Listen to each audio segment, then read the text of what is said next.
All right, this is going to be a really fun team call this month for July 2024, talking all about recovery. And what I love so much about recovery is that it truly is like, it truly is the thing that can be so high level, and it doesn't have to be so intense and so in depth. It's like just taking a step forward and doing something is better than nothing. And what we know to be true about recovery is that it can be the needle mover in your training and take you to that next level, which is also really, really cool. All right. So we're going to get started. This is a picture of me and Megan. I got to meet Megan Featherston on Tuesday night. And why I chose this picture is like she is the queen of recovery when it comes to nutrition and when it comes to hydration. And she's such a key figure in the run space as a sports dietitian. So I thought it was kind of fitting to use that photo for tonight. All right, so this is a quote that I just threw on this slideshow for today. The only thing standing in your way is a proper recovery plan, because I am such a big believer in recovery. I've seen it myself in how I've showed up to training, and it's also such a needle mover for you to feel better, to go into your next workout, to go into your next effort, feeling good, feeling ready to go. If you often feel crappy or you don't feel like you're ready to go in to your next effort, it's usually because one of the things that we're talking about tonight isn't aligned, or it could be all of these things. And what I know to be true too is, that the older you get, the more important recovery plays a factor in your training. I'm going to share my age. I'm going to be 42 in October, and I'm running the most miles I've ever run. I'm running so much more intensity than I've ever run before. And the only thing that is keeping me healthy and being able to do these really hard efforts right now is the fact that my recovery plan is super dialed in to what I need and what I know works best for me. So hopefully something tonight triggers, aha, I need to do that. And we get to up level some training this summer. So these are the best practices I'm going to cover tonight. We're going to dive into sleep, mobility and stretching, recovery runs, proper fueling and hydration, and then Epsom salt baths, cold plunges, saunas, rest days, and of course, stress. So let's dive into sleep and mobility. So sleep is the number one recovery tool on the market. It is, if there was one thing tonight that you said, Coach Sarah, I really want to tackle one of these things for better recovery, it's going like sleep is it. Sleep is the king of recovery. And what's so cool about that is that it's also free, and it's not something that costs anything. You have access to it every single night. Obviously, if you have sleep issues and sleep problems, like that is going to be an issue. The WhatsApp Denver channel was talking and chatting through another recovery tool that I'll chat about later, and the melatonin that's in that recovery tool, and how it showed up for each of us and how different it was. But gosh, it did give us a good amount of sleep last night, which was great. Obviously, like, doing the best that you can do here is the most important. I coach a lot of parents, and that's always the first thing they say is, I can't sleep. I can't get enough sleep. My kids keep me up. My kids wake me up, all the things. I think most people on this call don't have children, or don't have children young enough.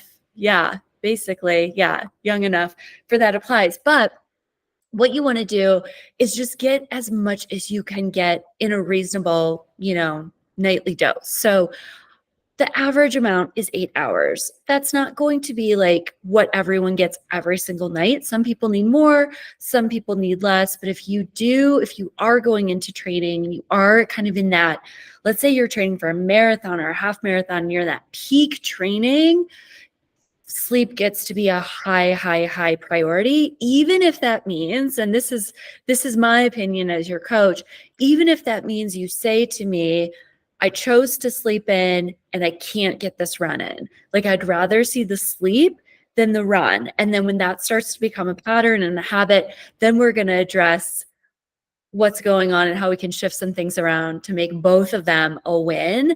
But sleep is really going to be the first thing to add to your routine to make sure that you feel great every single day. I've had a hard time sleeping on Tuesday nights and then on Wednesday nights.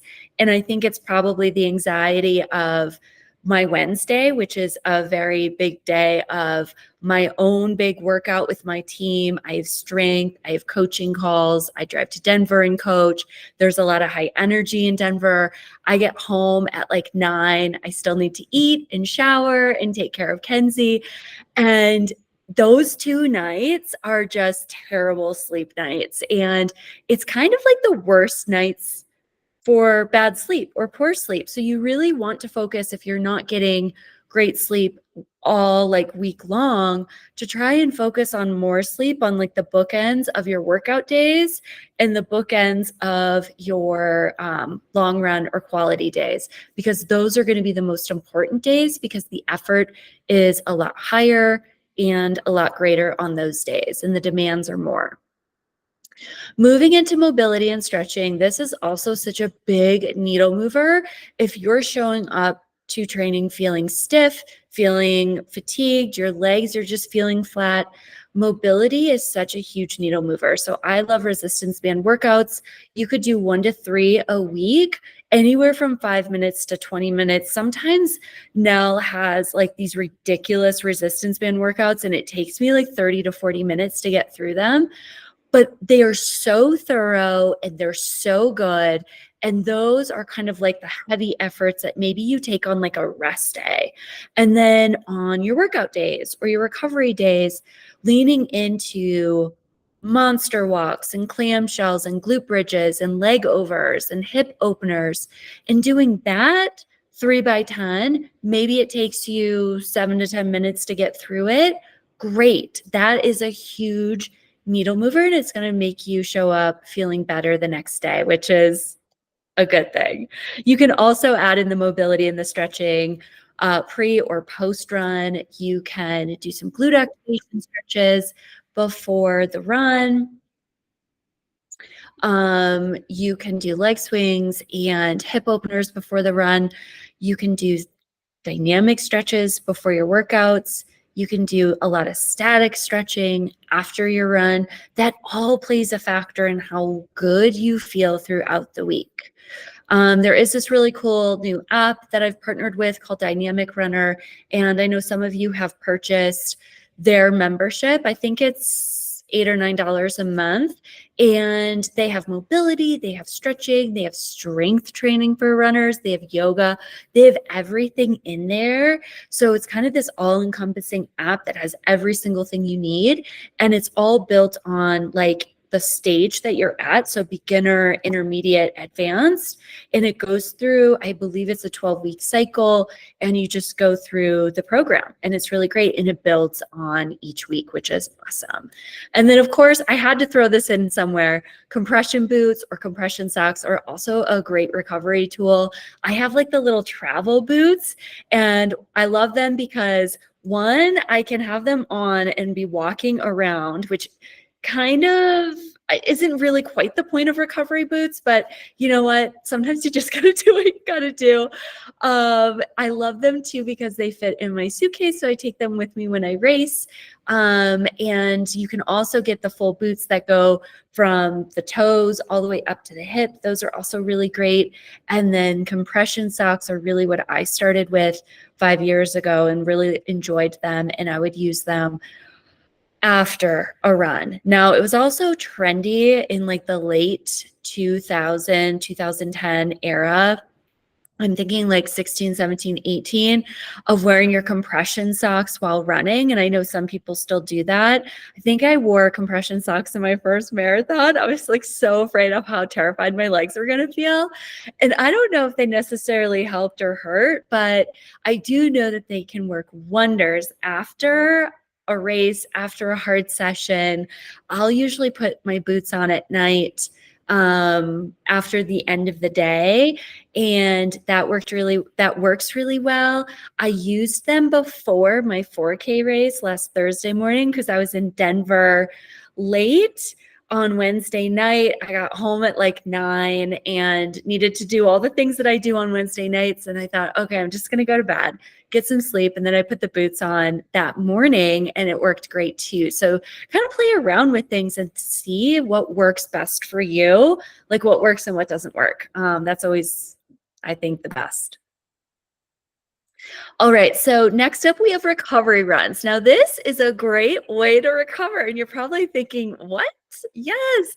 So if you can recover through your recovery runs, the day after a workout, the day after a long run, or if you can recover through your easy efforts the following days, that is so helpful. And when we don't recover on those runs, i.e., we take them too fast, then starts this domino effect of being overly fatigued, overly tired, having the niggles pop up, and then just starting a whole array of issues.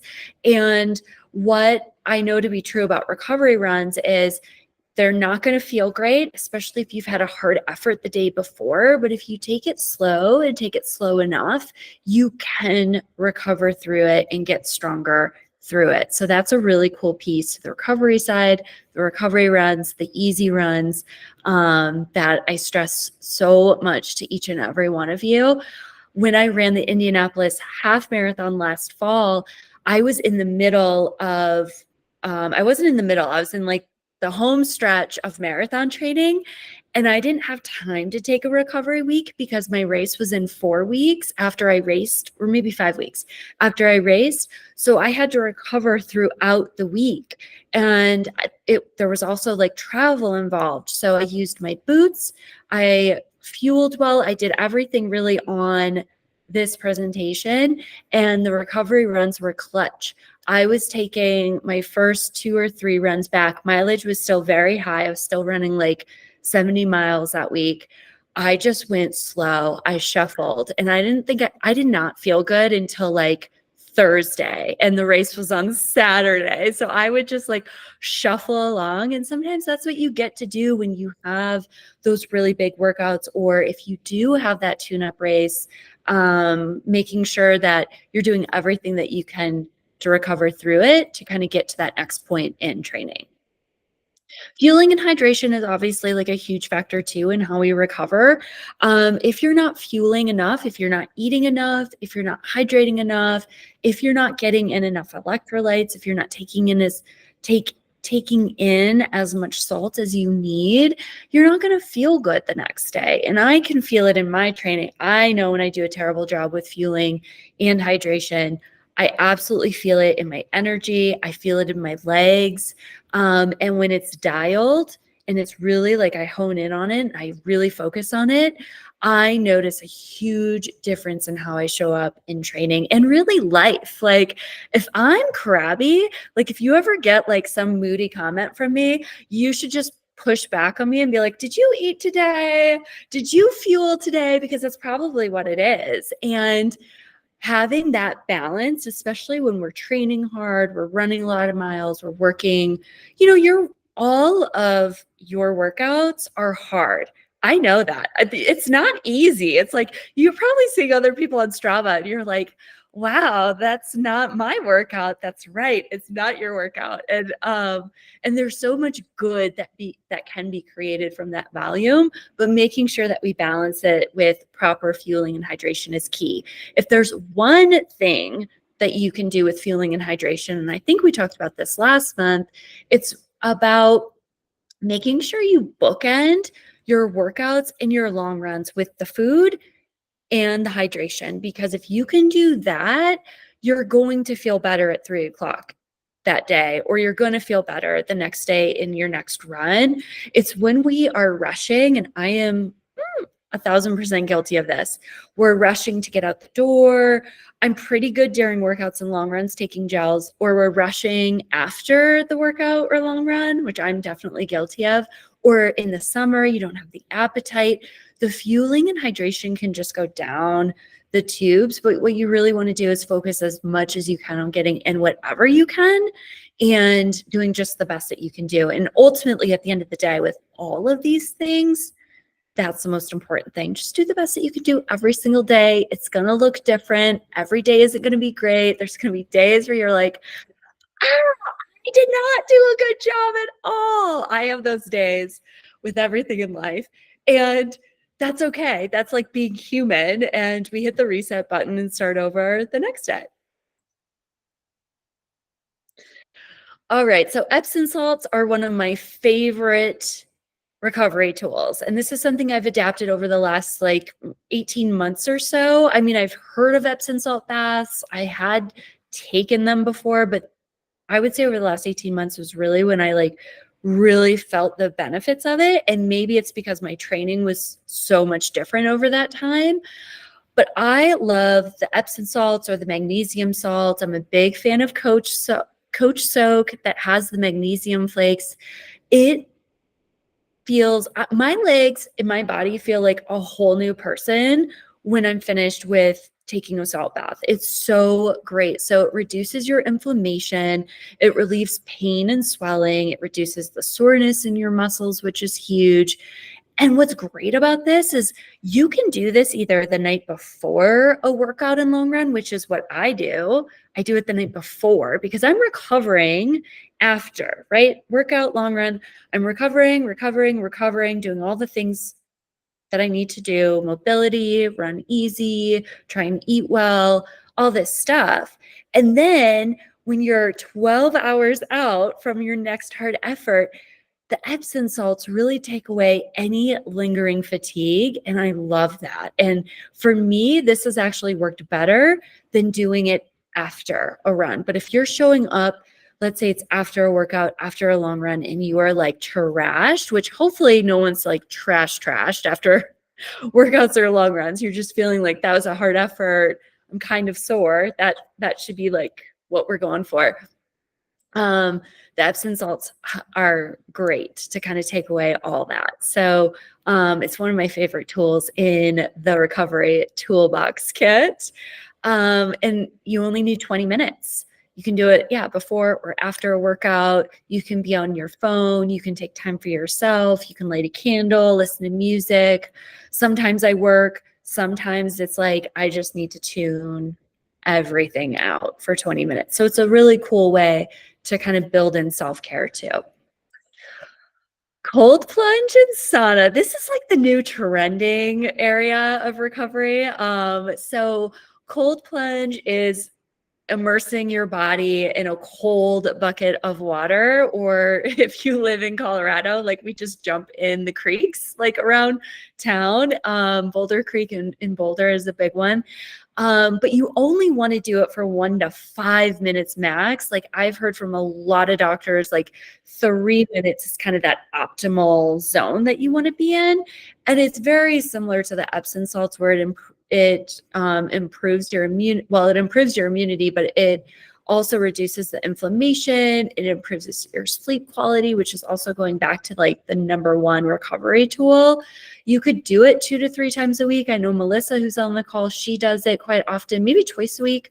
1 to 5 minutes is all you need. And then separate, but also in tandem. So you can do these separate or you can do them back to back is the sauna. And the sauna is really great, 20 to 30 minutes.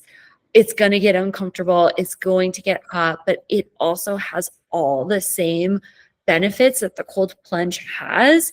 It speeds up your recovery time. And what I love most about the sauna work is that, especially in the summer, it's going to heat acclimate you in an instant. Like it's only going to take a few sessions along with heat training to really get your body functioning in higher temperatures, which is ultimately what we want in the summer, right? And then when the fall hits, and it's cool and it feels good, get ready to fly. All right, rest days. Rest days are so, so, so important. Elites take rest days. The best runners out there going to the Olympics take rest days. And rest days are those days where you have very little movement. You know, you can still do active recovery, like go for a walk or go to a yoga class. But if you're not running, not cycling, not hiking, something intense, right? You have that rest day, and then you have all the stress from training. And when you apply them together, your body adapts and it's able to restore itself and show up a little bit stronger for that next training week or training cycle.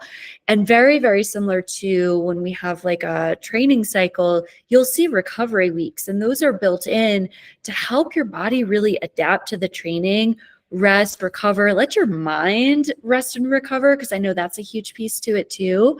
So you can show up for that next training block feeling a bit more adapted, you can do a bit more, and then we can continue to break down and build and break down and build. And then the taper is there to make sure that everything that hasn't been built up from the breakdown builds you up. And that taper can be anywhere from a few days, depending if you're racing like a mile, all the way up to some of you 3 weeks for the marathon. It all depends on what you create in your training cycle, how stressed you are in that training cycle, how consistent you are, the hard work that's being put in, that all goes into account for the taper. And rest days are equally as important. And then lastly, life stress, stress outside of running. This is going to play a huge factor in how you recover. If you have a huge life stressor outside of running, and then you have stress in running, it's going to be very, very hard for your body to come down from that, to allow itself to repair it and recover and show up feeling good the next day. So if you have a lot of work stress, you're stressed out at work, or relationship stress, or family stress, emotional stress, financial stress, that all plays a factor. And sometimes you can balance a big life stress and training stress. And then there's like one extra drop on that life stress, and everything goes awry and nothing feels good. Everything feels tough. And you know, you really have to take a step back and a big pause to allow your nervous system to calm down to be able to move forward again with training. So life stress is a huge, huge, huge component on not recovering. So what you want to do is try to minimize life stress. That's obviously very difficult. So finding ways to provide self-care in your life is very important. Finding things that fill your cup outside of work and maybe running, or work and whatever else is going on in your life, family and commitments and all these things, something that's just for you. Maybe it's journaling, maybe it's spending some time on a bench looking at the lake or looking at the mountains or doing something like that. And just taking things down a notch to really like let yourself calm down, to let your body kind of do the work that it needs and gets to do for you to continue training and feeling good. Because the other part to all of this is if we're not recovering and we're having a high stress load in training, something's going to give. And it's usually the athlete getting burnt out or the athlete getting injured. And neither one are fun things. No one wants either of those, right? I think we all could agree we all want to feel good every day and go out there and do our best work every day. No, that's not totally realistic, but I think it's all something that we strive to do. And I will say, everyone on this call, everyone listening, I know you give your all every day, and it's like the best you do that day is the best that you do that day, and that's great. So I hope this helps. I hope there was something that you were like, aha, I haven't really played around with that, or aha, Sarah's been talking to me about this, but I haven't like thought about maybe how it's all connected. The one thing that's not on the slideshow very quickly is the cherry tart juice, or maybe it is on the slide and I missed it, but it's something that we've been using in practice on Wednesday nights in Denver. It's the cherry bundi cherry tart juice, and you can buy it in like individual packets, or you can just go to the store and buy like whatever brand's there. But they have like a regular one, and that's supposed to help reduce inflammation, start the recovery process faster, all that good stuff. And they also have a sleep one. And so some of us were taking the tart cherry juice with the sleep or the melatonin and the magnesium and just how we felt this morning. Some of us felt great. Some of us didn't. There was a lot of sleepy people, sleepy runners, all the things, but it's cool because like you just get to experiment and find out what works for you. So we have a few minutes for questions, comments. What do you guys have for me? Can I just ask a question about nutrition in the workouts? So like the workouts. What do you typically do during like some of your longer workouts? Do you usually fuel during? Like yesterday, like for example, with my workout, I took a gel during. I'm feeling like I probably should have took more just because I was so hungry last night. But do you typically like fuel like you would in a long run? I do. And some of you get that in your plan, some of you don't with like, and I can be better about that, but that's a great question, Leanne. Like I will always take a gel after my warm up and before my first rep. And then it depends on how long my effort is. And I always, I carry an emergency gel with me. So I always have another one for workouts. And especially for you marathoners, like some of you are going to get a Wednesday workout that has like a 10K at marathon tempo. And maybe you get up to a 15K. I know I had a 15K, which is 9.3 miles of tempo work. And like you have to be taking gels like a long run. So I would suggest for everyone on this call, everyone listening, always take a gel before the first rep and then see how you feel. Like if you're running 10 by 400, you could probably get away without taking something else because it's about 2.5 miles of work. If you're going over that 3.5 miles of work, or you're really heavy in training, I would definitely bring a second gel and take it. You'll feel the benefits of it.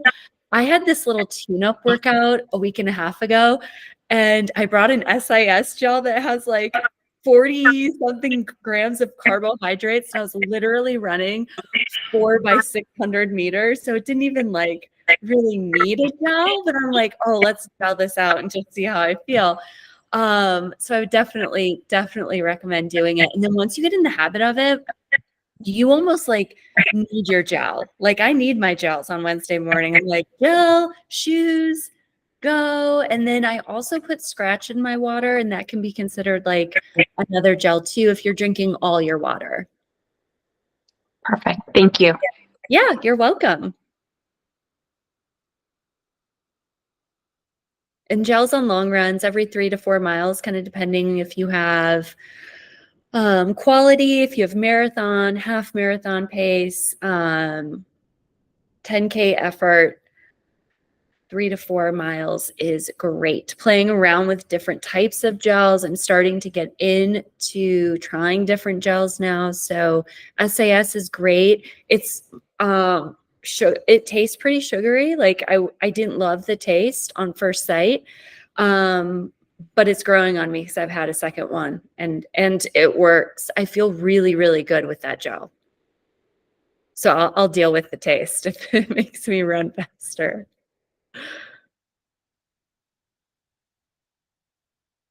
Anyone else? Any other questions? Comments?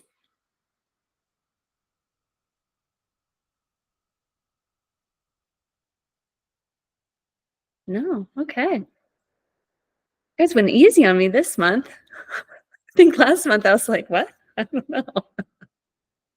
Ronald, thanks for joining. Sleep is the #1 recovery tool, Ronald. You got this. Thanks, Sarah. Yeah, you're welcome. Thanks, I Sarah. know sleep is so hard. It's so hard for all of us. Thank you so much, everyone. I hope you have a Thank great you. weekend of training, great runs. Thank you. Your cuts. Yeah. And I know I still have comments to go through on Final Search, so I'll be on tomorrow. Everyone should have a plan for next week already, which feels great. And yeah, I just hope you have a great weekend. Go to the 5K. Thank you. Awesome. Thank Bye, you. everyone. Bye.